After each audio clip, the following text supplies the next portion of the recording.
Alle sammen og velkommen til den her video. I dag skal vi lave det første fyrværkeritest for i år, hvilket består af Blue Power, Dramatic og Flighty Mini.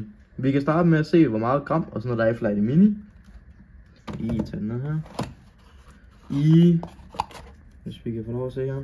Hvilken effekt er det? Det er effekt nummer 2, og der er 6 gram krudt.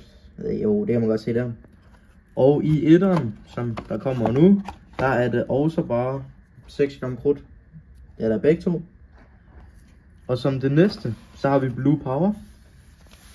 Og der er, hvis vi lige kan se her, der er 185,6 gram krudt. Og det er formstøbt rigtig lækkert. Så har vi Dramatic, som man kender efterhånden. Og der er selvfølgelig de 187 gram krudt. Og så kommer der højst sandsynligt også nogle Thundershots og måske lidt andet for Aalborg. Men det får vi lige at se på. Men lad os bare komme i gang med videoen.